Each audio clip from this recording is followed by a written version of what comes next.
Factory ಕಟ್ಟಕ್ ಬಿಡಲ್ವಾ ನೀವು? ಬಿಡಕ್ಕಿಲ್ಲ. ಸಾಹೇಬ್ರು ಯಾರು, ಅವ್ರ ಪವರ್ ಏನಂತ ಗೊತ್ತಿಲ್ಲದೆ ಮಾತಾಡ್ತಿದ್ದೀರಾ? ಡ್ರೈವರ್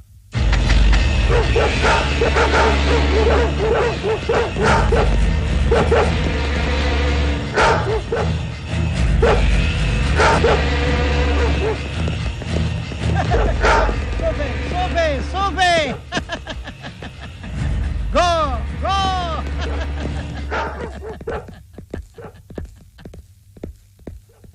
ನೋಡಿದ್ರ ಸಿಂಹದಂತ ನಾಯಿಗಳನ್ನ ಬೆಕ್ಕಿನ ಹಾಕಿ ಸಾಕೊಂಡಿದ್ದಾರೆ. ಈಗ್ಲಾದ್ರೂ ಅವ್ರ ಪವರ್ ಏನಂತ ಗೊತ್ತಾಯ್ತಾ? ಗೆಳೆಯ,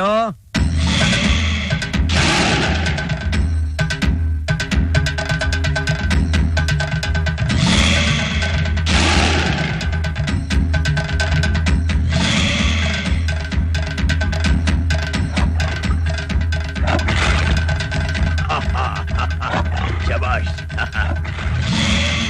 ಹೋಗ್ಲಾ.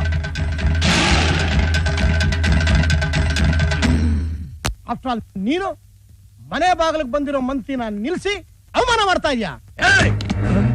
ನೀನು ಮಂತ್ರಿ ಆದ್ರೆ ನಾನು ರಾಜ. ರಾಜ. ನಮ್ಮಿಂದ ನೀನು, ನಿನ್ನಿಂದ ನಾವಲ್ಲ.